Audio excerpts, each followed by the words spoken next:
So Stacy is a part of the TTA Center, although not in North Carolina. We greatly appreciate all she does for us.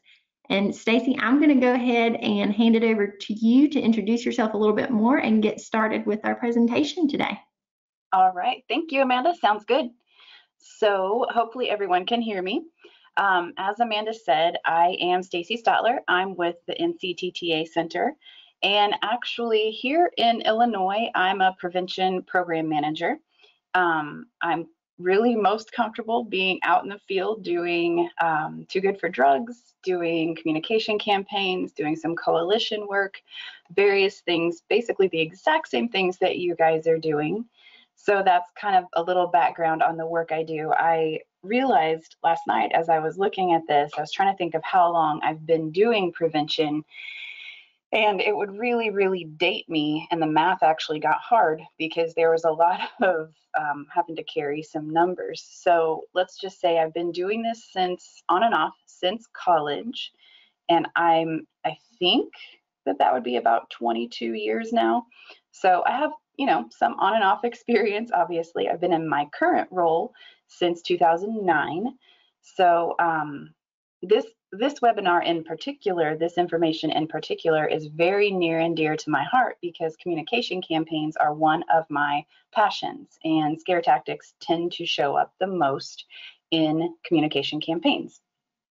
So our training today is going to help you as prevention specialists take a deeper look at the history of scare tactics, where we started, how far we've come.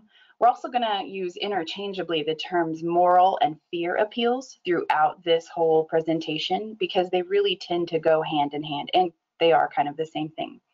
We're going to talk about many of the various scare tactic based campaigns, as well as some of the research that will help us refute the validity of those techniques. So when we're in our communities, and we all are going to hear parents, teachers, community members, kids even say, you know, you've got to scare them to get it to work. I'm hopefully going to be able to present you with some information that will help you sort of stand your ground against that, and we can show people how they really aren't the most effective thing. So title slide, do they work? No, not really. I guess that's a spoiler. I should have given you a spoiler alert on that. I will also warn you that, as most of you probably are, I too am working from home. And so I was telling Amanda before the webinar began that I do have a very clingy 60-pound pit bull who may come banging at my door at some point, along with 3 teenagers who are less clingy than the dog. But if you hear it in the background, I do apologize in advance. Just bear with me. So we're going to go ahead and get started with the information. So scare tactics. A scare tactic is defined as a strategy intended to manipulate public opinion about a particular issue by arousing fear or alarm. One of the things I really want you to focus on in that definition is the word manipulate. It's not a strategy intended to teach or inform or influence behavior in a positive way. It's intended to manipulate thinking and behavior. Scare tactics have historically been used based on the notion that fear motivates individuals to behave in a certain way. Schools and student-led prevention efforts, they often lean toward focusing their efforts on things like Awareness Week. So, you know, right now, a lot of us in our schools would be right smack dab in the middle of prom season. Prom season and graduation season are key examples of when we would have some awareness weeks. We would see mock crashes, perhaps have presentation in classrooms from families that have experienced loss due to maybe drunk driving or texting and driving. These events now, with the advances in technology and advances in costume makeup even, these events, these mock crashes, are often what we would call hyper realistic, and they can be quite gruesome. They they can frequently use some violent or really shocking images. They may include survivor stories, recovery stories, all of those kind of things.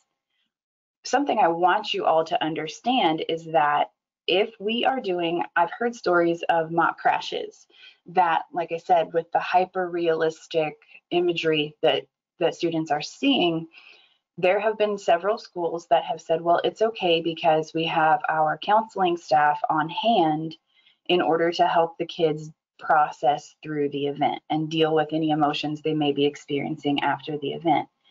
I just want to, off the bat, have you understand that if a person's prevention or if an agency's prevention efforts require the addition of counseling staff at the event to help a student cope with the message, that is most definitely a scare tactic. Like I said, survivor stories, recovery stories, those things can also fall under that big umbrella of scare tactic or moral appeal, because they can elicit a very emotional response, such as pity or shame or disgust in the audience. And we'll get into all of that as we go through these slides. So again, I just want you to remember that scare tactics are intended to manipulate the viewer. So throughout the years, fear tactics have been used by numerous different outlets. One of the most famous scare tactics that I could think of when I was preparing for this presentation was the 1930s cult classic movie Reefer Madness. And, you know, given that we are all kind of shut down right now, if you have some free time on a Friday night and want something to do, you can go to YouTube and you can watch the entire movie of Reefer Madness. It, again, was released in 1936. It's basically a propaganda film, and it talks about the possible, in quotes, consequences of marijuana use.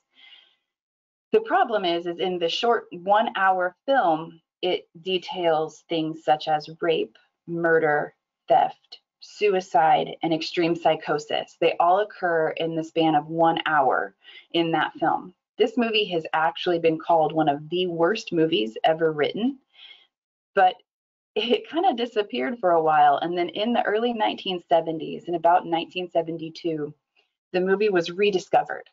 And there is an agency in California or a group in California called the National Organization for the Reform of Marijuana Laws. So basically a legalization, a pro-legalization group. In 1972, the founder of NORML, National Organization for Reform of Marijuana Laws, discovered this movie. He rediscovered it. He purchased it from the Library of Congress for just a mere $297, and then he would take it to college campuses up and down the coast of California. He would charge college students $1 each to view the movie, and he eventually raised $16,000 off of those viewings. That money was to be put to use to help him reform marijuana legislation. So this movie is, it's very cringeworthy, I will admit, but I just wanted to share with you a little clip from the end of this movie. Something else I want to kind of warn you about throughout this webinar, I have several videos that I'm going to show. 2 warnings I'll give you. 1, hopefully the technology works. 2, if you have your, I'm assuming you're probably at home, if there's anyone in the room, some of these videos have some screaming. They're a little loud. So I just want to warn you in advance. Can't say you haven't been warned. So let's go ahead and look at the final just 30 seconds of the Reefer Madness movie.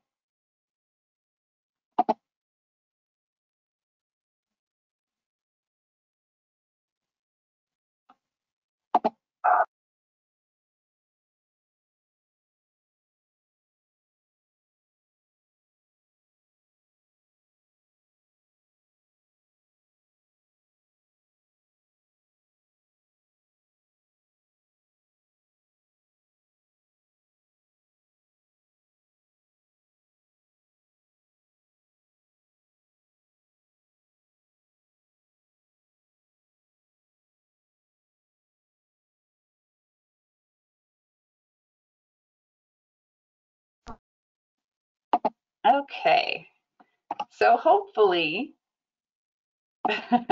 hopefully we can all see the blatant use of a scare tactic there, or I would really almost lean toward calling this strictly a moral appeal, as he looks directly into the camera and says, basically, this is going to be your son or your daughter, or yours or yours. So let's see, let's go ahead and see what is next. So throughout the years, we have had a lot of different ads that we all can kind of reference back to. In the early 1980s, there was a PSA that was released, and all I have to say to most of you would be, this is your brain on drugs. And you instantly usually think of a frying pan with an egg cracking in it. So the egg was the brain, the frying pan was the drugs. This is your brain on drugs as the egg fried. Now, in and of itself, that ad has been widely panned by audiences. It is often quoted, and it actually has been used for jokes, t-shirts, memes for entertainment. A little embarrassing personal note, when I was in college, I thought that ad was pretty funny. And so I had a t-shirt that had a picture of an egg in a skillet, and next to it had some bacon, and it said, this is your brain with a side of bacon and a piece of toast. So no one really took it seriously. And it has been a big joke really since the 1980s. Then in the 1990s, they decided they wanted to make this ad even edgier. They wanted to take it a little further. And so I'm going to now show you the 1990s version of this is your brain on drugs. So let's see if we can get this one to work too.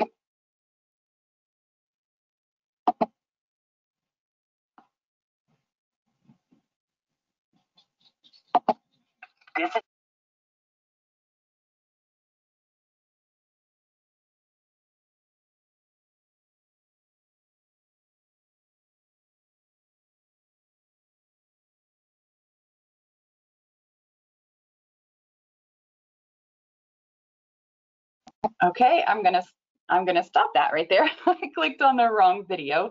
I told you, technology and I are going to go to battle today. All right, forget that you saw that one. We're gonna go to this other one. Here we go.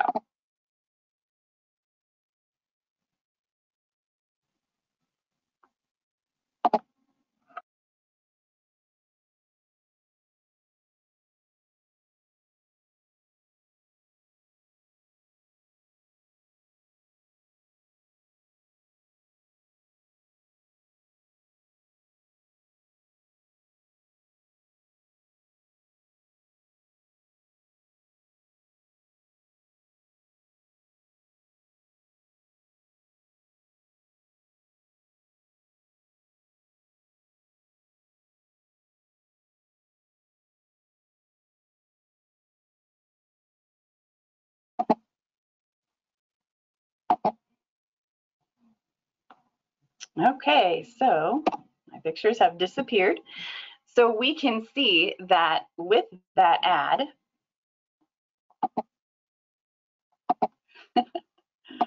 let's see if we can get my pictures back, or my screen back. Amanda, do you have yours? I do. Give me just a second and I can bring it. All right. All right. So we can see with that ad that they decided that just the egg frying in the pan wasn't quite edgy enough, and that they needed to kind of expand it and make it something a little bit more intense for viewers. All right. I think I'm back, Amanda. Okay. All right. Technology, always so fun. Okay, so now back to the video that I just accidentally showed you. In 2016, it's like the Partnership for a Drug-Free America had a bit of a wake-up call and realized that maybe, as we all know, as good prevention specialists, prevention isn't just scaring people, giving them information and saying, there you go handle it. Instead, prevention really is preparing people for conversations, preparing people for situations.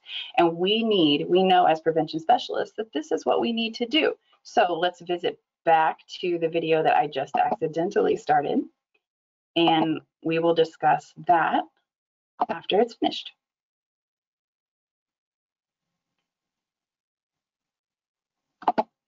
This is your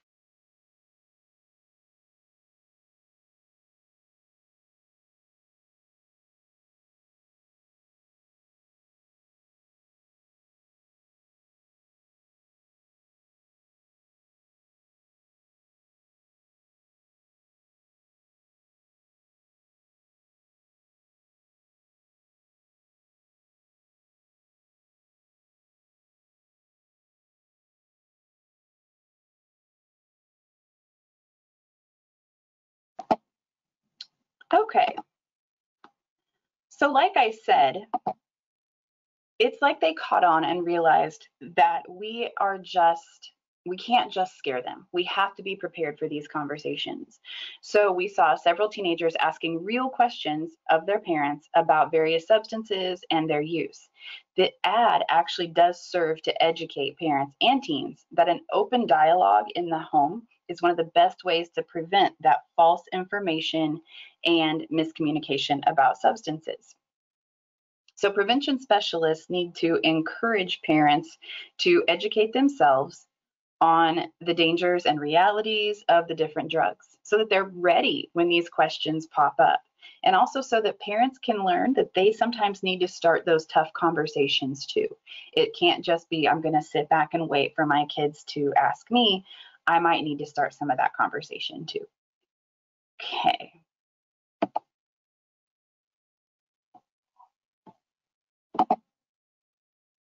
All right. A lot of us are probably familiar with the DARE program, Drug Abuse Resistance Education. The DARE program was implemented, or has been, and I think still is implemented in schools across the country using police officers to present information. The problem is this is often in a fear-based way, and it does give students an up-close look at drug culture as a means of prevention. The best example I can say, or I can remember of an example of drug culture as a means of prevention was an Operation Snowball that I was at. It was a group of fifth graders that were, spending the whole day learning about self-esteem, confidence, setting goals, making good decisions, and they brought in DARE officers to do a segment on different substances. So the DARE officers had a presentation to give on a big screen, and they were showing pictures of things that they had recovered in various busts that they had made throughout the county. So one of the first things they showed was a roll of cash, basically, that was the equivalent of about $2,500. The problem is you show a bunch of fifth graders a roll of $2,500, that's not going to keep them away from wanting to use or sell drugs. That makes it a little bit more exciting. After the cash, they showed a really nice sports car that they had recovered from someone that was using the sports car to carry cocaine. And so the kids were seeing what the cops believed was, something that would deter them. The kids were seeing some flashy images. It ended up being somewhat of a moral appeal because the kids then left that presentation feeling a little bit guilty that they were interested in those pictures. I will say in recent years, the DARE program has been revamped to include a lot more activities that would be similar to things we would see in Botvin's Life Skills or All Stars, Too Good for Drugs. But it's yet to be determined if the effectiveness of the program has been increased because of it. So way back in '94, the Research Triangle Institute, with some funding from the Justice Department, they conducted an analysis of all the existing research on DARE. The conclusion basically stated that DARE had little to no impact on rates of teen drug use. And then they stated that after tracking DARE for 5 years, our quantitative and qualitative data both point in the direction of no long-term effect for the program in preventing or reducing adolescent drug use. When I have heard people who were in some of those early DARE classes, which I would have been one of them, one of the things that it's a repeated thing I hear time and time again that people say, they almost did like the reefer madness thing with marijuana. They made it seem extremely scary. People were going to get very violent. There was going to be a psychosis. When they went on to experiment with marijuana later, and their experience didn't match up, or people they know, their experience didn't match up with what they'd been told by these DARE officers, it made them question everything. If they've lied to me about alcohol and marijuana, have they lied to me about cocaine? Have they lied to me about methamphetamine? And so it raised a lot of questions in some of the students that went through it. I will say that in our prevention efforts, law enforcement is key. They play a key role in what we do. And if we have law enforcement officers helping us with our YPE classes, that's great. But we just need to be really careful with the curriculum that we're using. We want to be sure we're using that evidence-based curriculum that we know is getting the best results with our students. All right. Some of us are probably familiar, maybe not necessarily with this picture, but with the Montana Meth Project. So you can see the ad there says, leaving a friend for dead isn't normal, but on meth it is. So in Montana in the early 2000s, there was a developing methamphetamine problem, and they were concerned with the effect on young people throughout the state. So their best advice that they could give was, you know what, let's throw some ad money and get some information out there. That's kind of where it stopped, is with the ads that they put out. I will tell you that I had to comb through several pages of the Montana Meth Project ads and PSAs to find one that I felt comfortable putting up for this webinar. I am going to show you a commercial from their from the Montana Meth Project, or from MMP. And again, if I have to feel a little bit uncomfortable showing this to you, then we know that this is probably a scare tactic. This is the most mild one that I could find, and I just wanted to share it with you so that it opens up discussion for people. So I'm going to go ahead and play that now.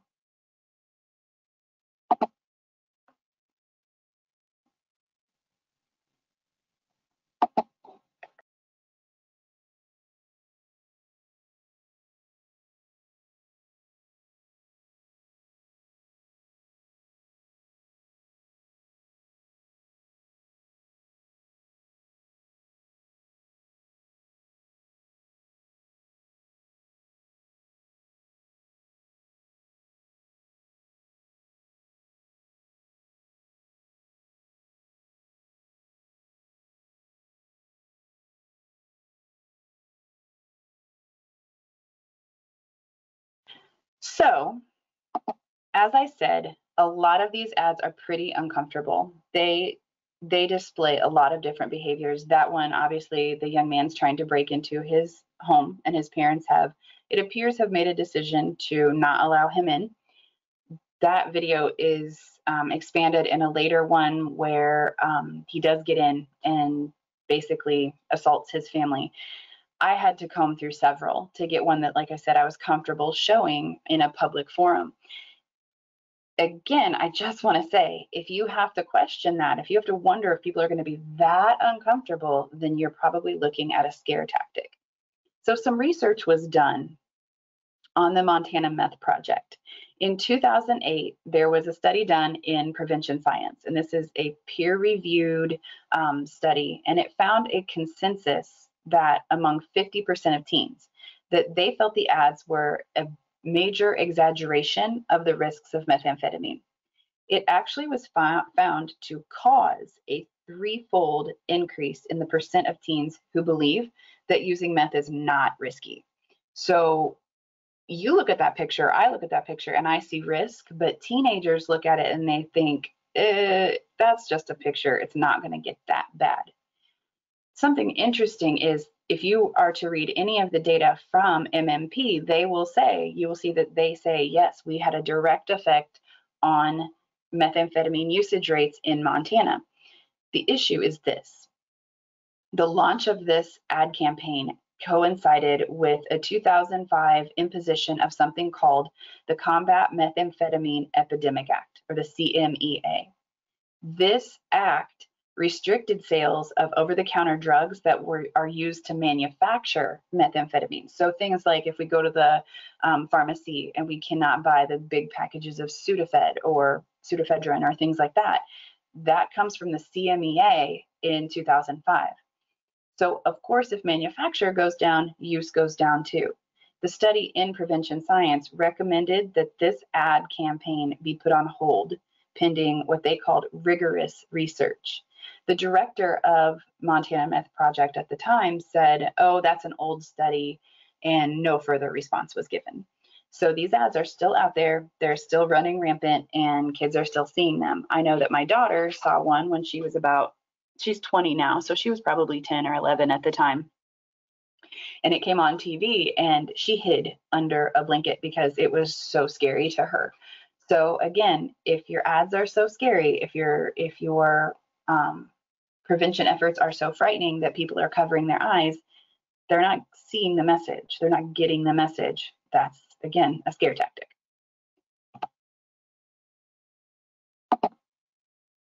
So despite all of the research that we find that tells us that scare tactics are not really the way to go, it continues. You guys have all, I'm sure, heard of the Truth Campaign, and they are famous for their tobacco ads. And I will admit there are some Truth Campaign tobacco ads that are fantastic. I love the shards of glass. I mean, they catch your eye for sure. But the Truth Campaign is now putting out ads about opioid use. So I'm going to show you, and I will tell you that this is one part of the webinar where I will kind of lose the screen for a minute.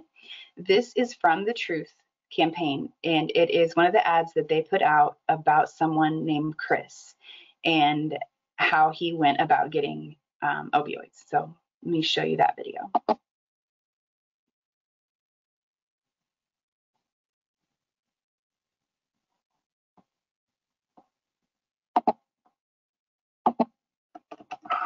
First time I tried Vicodin, it was laying around my mom's house, and I kept taking them whenever I could get them.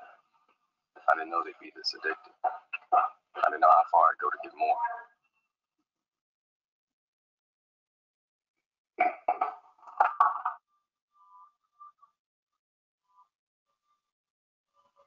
Opioid dependence can happen after just 5 days. Know the truth, spread the truth.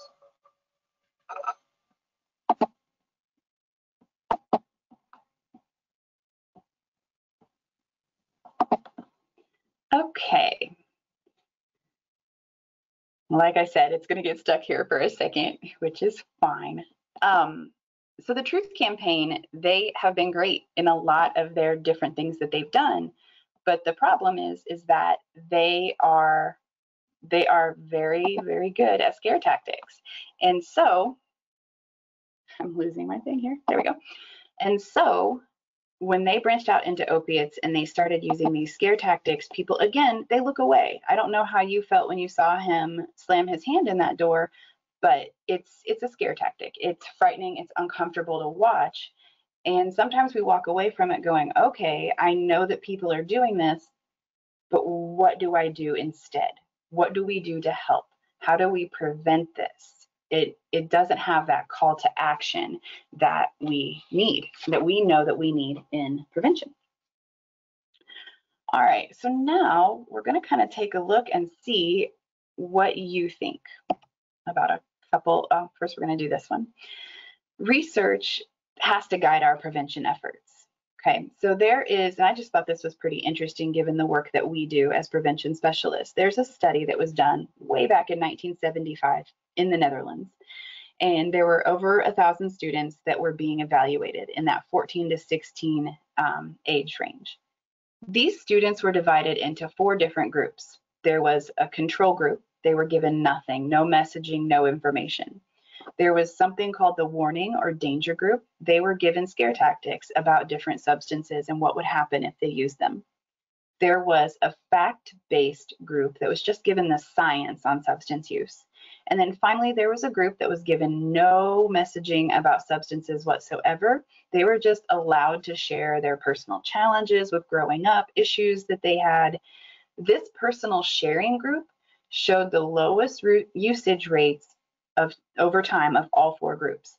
The warning and danger group showed the highest usage rates. So this exact study became the basis for Dr. Gilbert Botvin. He decided to base his life skills curriculum around this study. So we know when we go into a classroom and we talk to kids about goal setting, decision making, communication, relationships, and bonding, we are basing it on research that goes back as far as 1975, and a lot of us do life skills. And so we know that we have something that we can look back to. We have a research study that we can base our information on, and we can be proud of the fact that what we're doing actually is research-based and there's a science behind it, instead of just trying to scare people to behave the way we want them to. All right, now we're going to see what you think. And Amanda's going to open up a poll for you.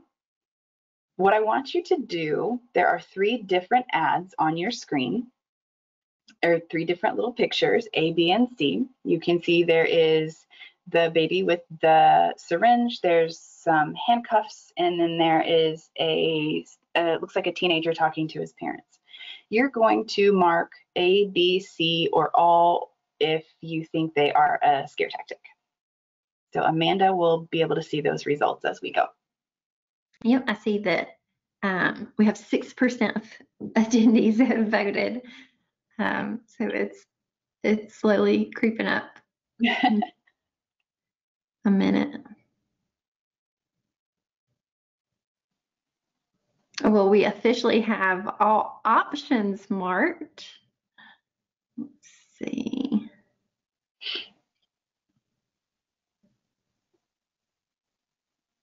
Oh, I'm seeing here people are voting, but then I'm seeing a couple people saying they don't see any images. They need to see the pictures again. I guess maybe, and we'll go back. We'll go ahead and close this. I have that. We'll go back and look at the image, Stacey. I'll get you to pull that up, but they're saying that 50% of everyone who voted said that all of the images shown were scare tactics. Okay. 18% of people said that just A was, 18% said that B, and 14 said that C. So I'm going to go ahead and close this so that you can see. Okay, so can you see my screen now? Yeah. Or can you see the images now? Okay. Yep. Okay. Yeah, so I think they were shown, the pictures were shown, and then we moved to the poll. So. Okay, gotcha. Okay. Yeah. All right, well, we'll just go ahead and kind of cover this. So that first one, the baby with the syringe, this is most definitely a moral appeal or fear appeal. Anytime we see a picture of a child with any type of substance, if it's a child obviously here with a syringe, if it's a child holding a beer or any type of alcohol, if it's a child smoking a cigarette or holding pills in their hand, that's a fear tactic. That's a scare tactic or a moral appeal. The next one, B, where it says, are you worried about your teen's future? Stop supplying alcohol. There's a lot of judgment behind what's being said there, and we see the handcuffs. We don't know if that's a parent being handcuffed or if that's the teenager being handcuffed. That is also going to be a moral appeal, because am I not parenting well? Is there something I need to be doing different? What's the call to action, though, besides just, oh, don't give them alcohol? There needs to be more. And then finally, we have the student or the teenager talking to what I think are his parents, and it says, be the excuse your child needs. Tell your kids you don't want them using alcohol or drugs. This one is actually not a scare tactic. This is some parents having a conversation with their child and telling them that they don't want them using alcohol or drugs, is what I'm assuming based on the picture. And it's giving parents the information that they need to be an excuse for their child. So if my child is someplace they don't feel safe, someplace they know they shouldn't be, they know that I'm always going to be an excuse for them. Oh, sorry, I can't go to that party. My mom needs me home by 10 o'clock. Oh, sorry, I can't go with you tonight. I have to babysit. So this one is actually not a scare tactic. This one is actually just, it needs a better call to action, but it's the beginning of a call to action. All right. So when we get into a lot of different awareness weeks, I think of like driver's ed classes, health classes, we get into the idea that maybe we need to bring in some personal stories of recovery, personal stories of various traumas that people might have gone through. Personal stories of recovery can be fantastic when we are looking at changing legislation, changing policy. In a lot more adult-focused practice, personal stories can be effective. They can have their place. But when we are looking at prevention geared toward our students, toward any kind of youth at all, personal stories can actually have a negative impact. So we have to look at, when we are utilizing a person's story who's in recovery, a lot of different things need to be considered. Are they at a place where they are ready to be in front of what could be a very unpredictable audience? Are they ready for the questions that may arise?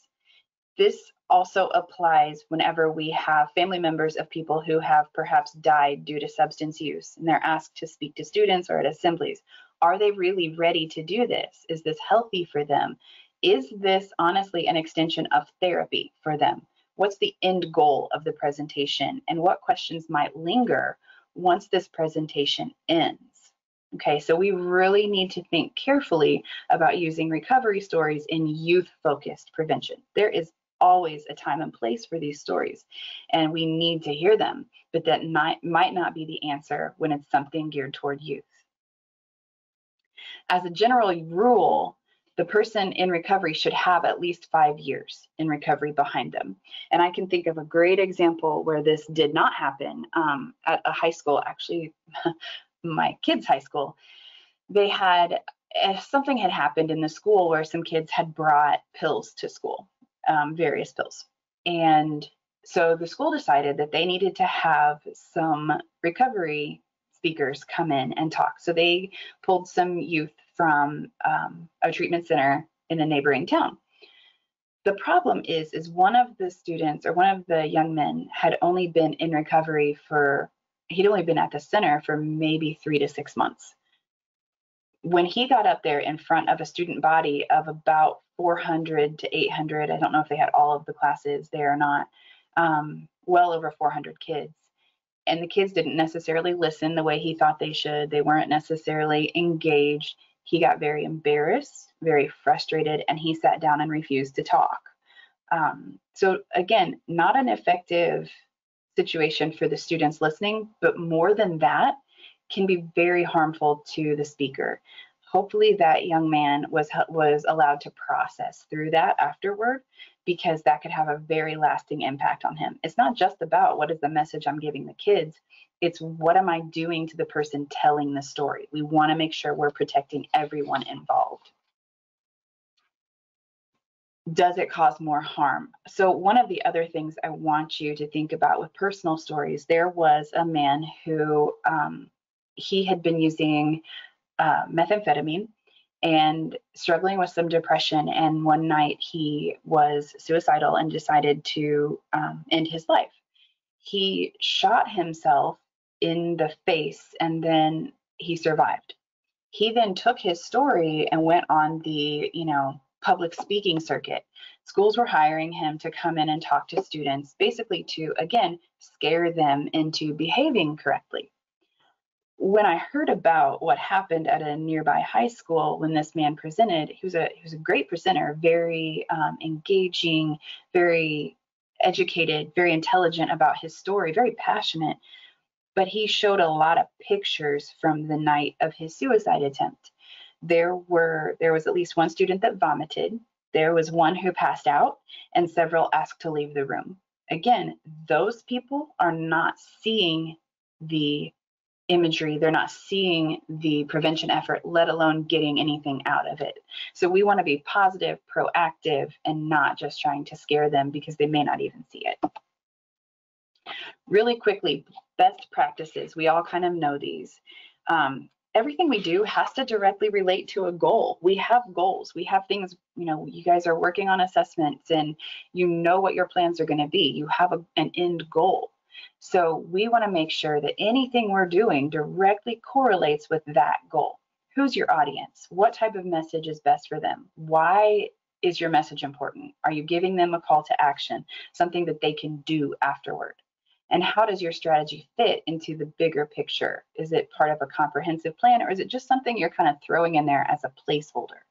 I was listening to a podcast just yesterday before I was practicing this webinar, and the young man, or the gentleman, had been in one of the first classes of Scared Straight. And he said, yeah, these guys at Rikers Island scared me to death for about a week. And then I had nothing left but fear because they hadn't told me what my alternatives were. They didn't give me any other options. So what's your prevention goal? What options are we giving students instead of something that is scary?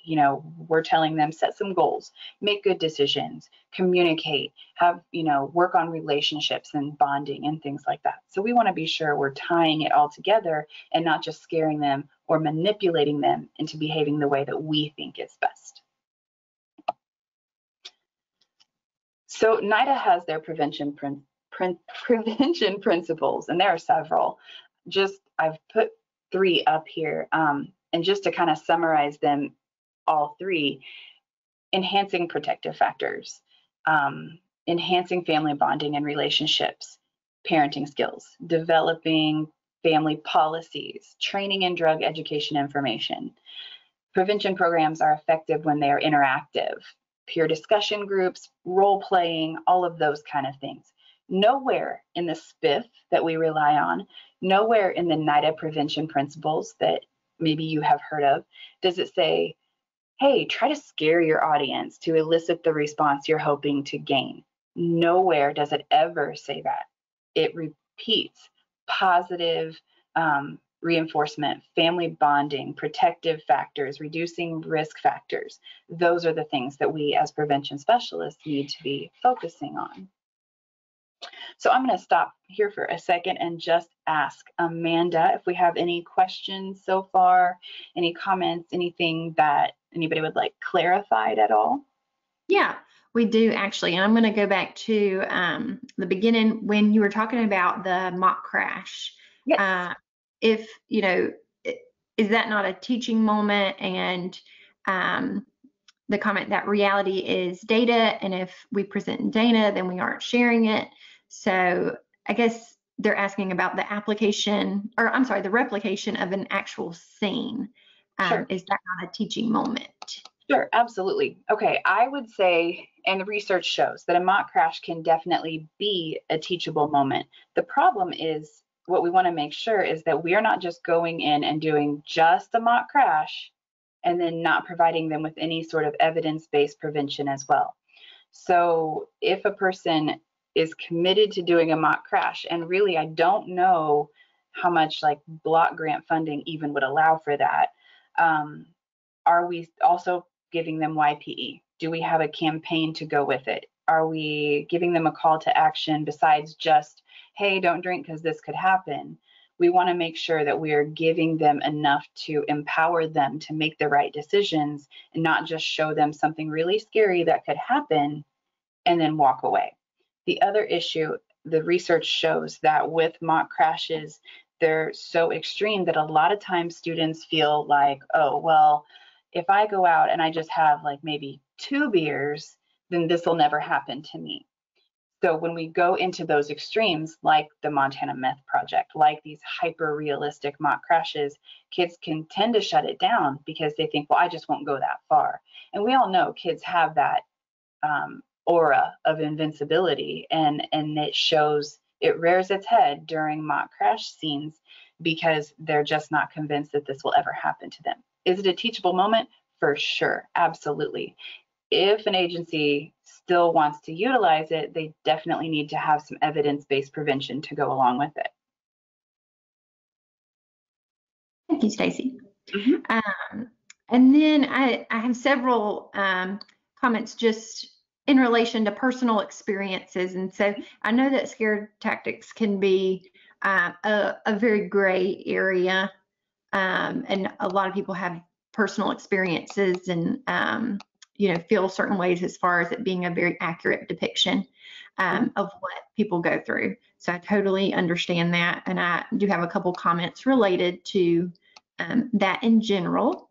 And then I have a comment here in relation to the DARE program, and I actually have two that are kind of on both sides of the fence here, as far as with the DARE program in the beginning, not really being on target, but that they have redesigned the program, and that there's been some disconnect between law enforcement and prevention specialists and the education system even, and that there's room for partnership and ways to create a program that is appropriate for the area that engages content from partners. And so there's stigma with DARE, and so that was a comment in relation to the DARE program and how it started.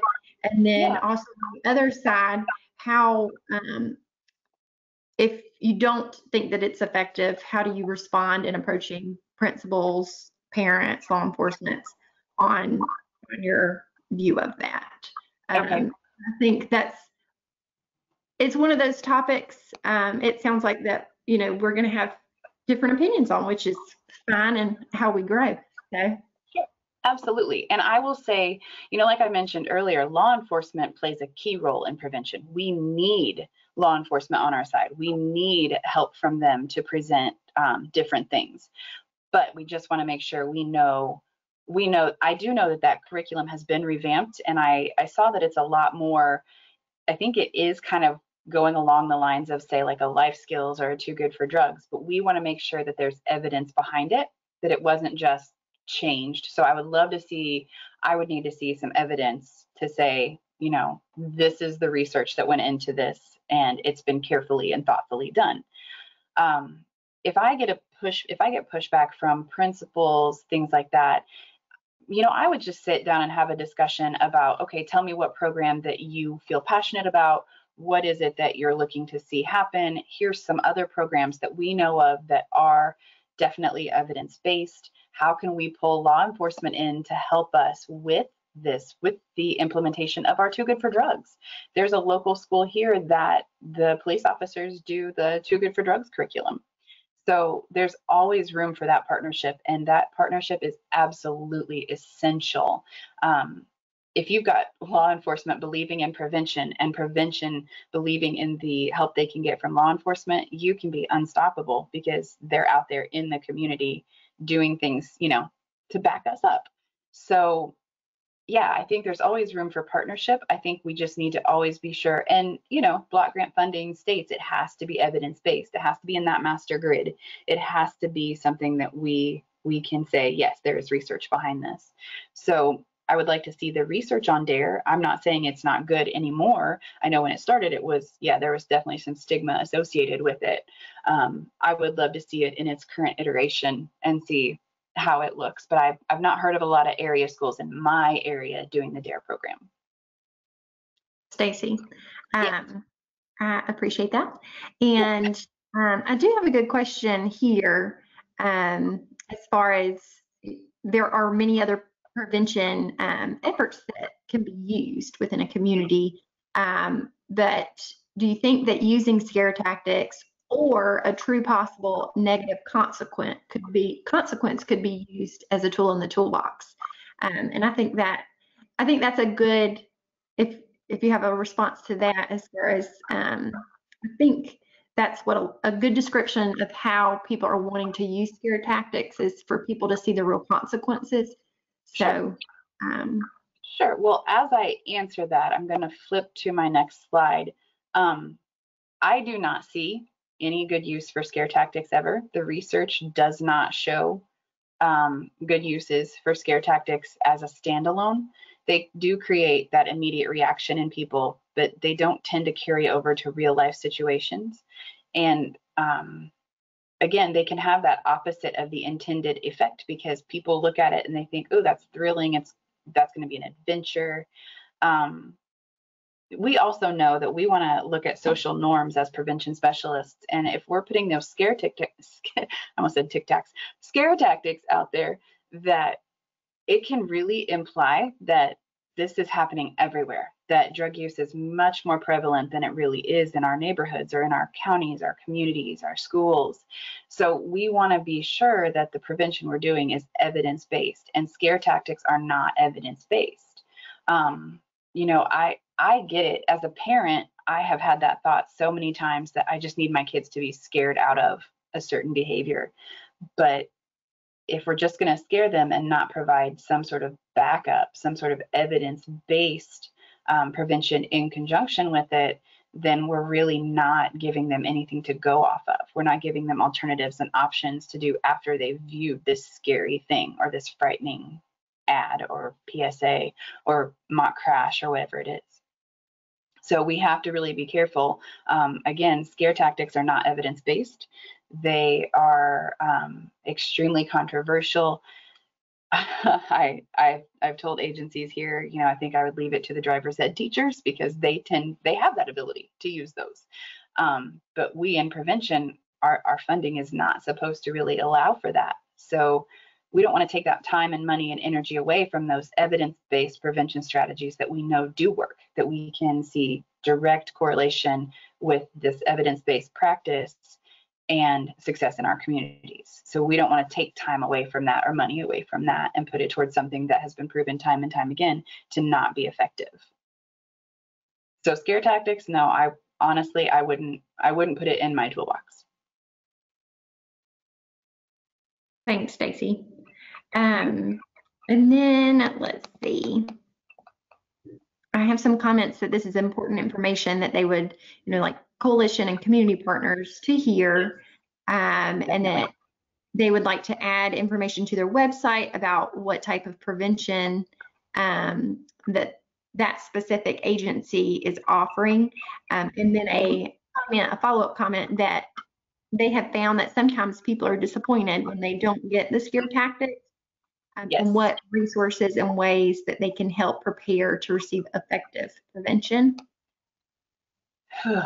Yeah, coalition members, parents, they love their scare tactics. Community members, they do. They love scare tactics because it's flashy and it does create that immediate reaction. It gets people passionate and built up about it.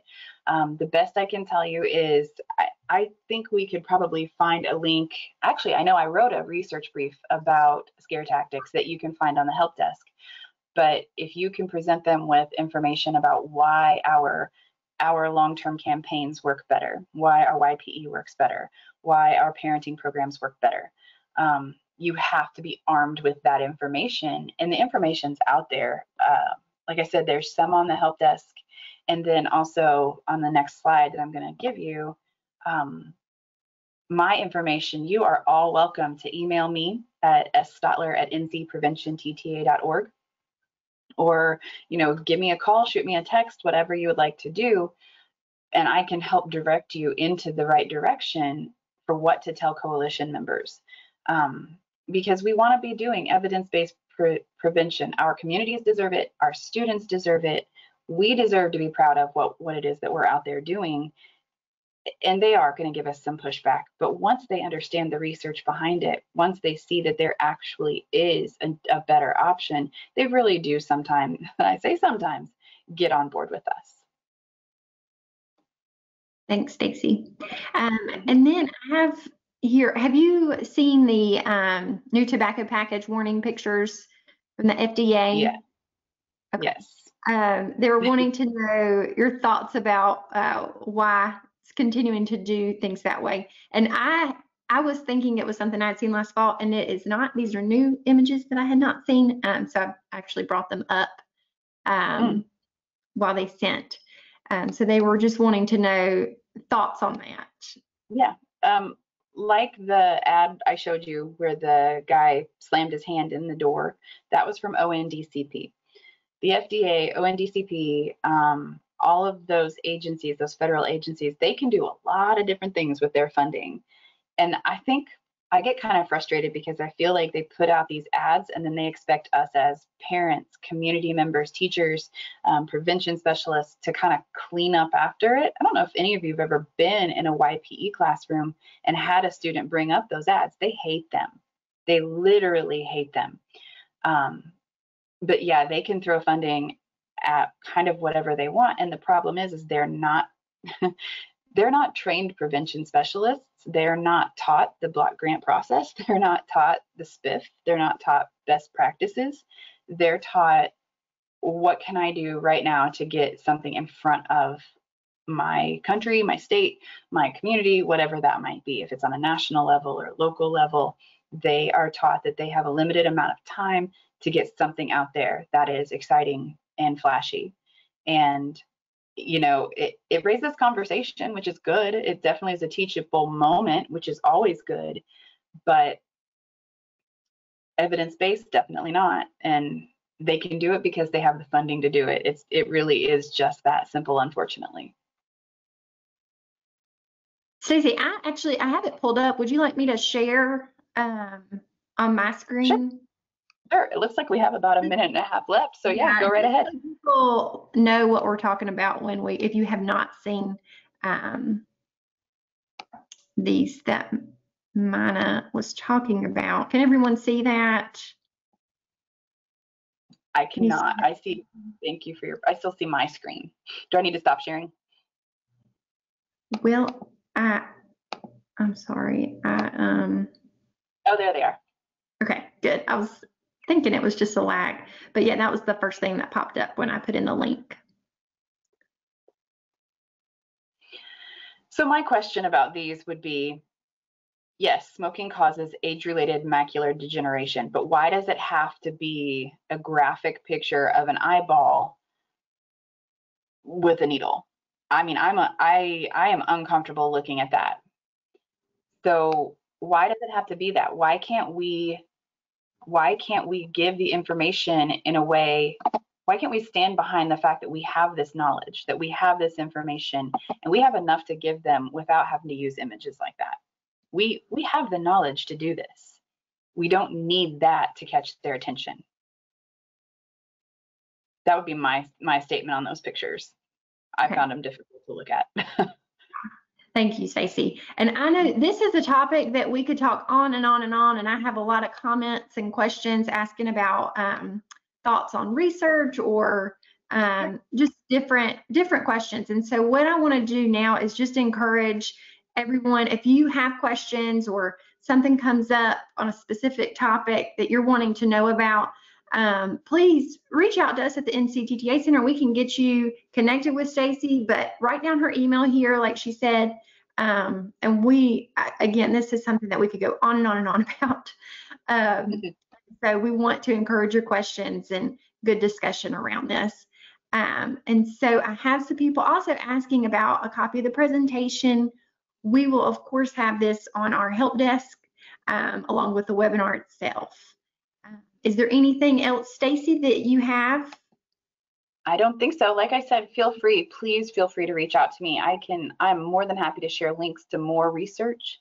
I'm more than happy to share links to anything I've found that I see as helpful, and I can pass it along to Jamie and he can, put it to the help desk too. But yeah, feel free to reach out to me. I'm definitely up for conversation. Yes, this is not something that you can't have conversation around, I feel like. And so again, that research brief that she mentioned, it is on our help desk. If you have trouble finding it, please reach out to us.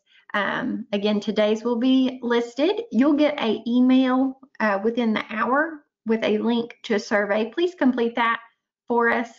And then we'll send out certificates within the week as well. But I just want to appreciate everyone's participation. And in the poll, that was a trial run for seeing how that went. So we appreciate you guys trying to be a little bit interactive with us today. And so thank you. Yes, thank you, everybody.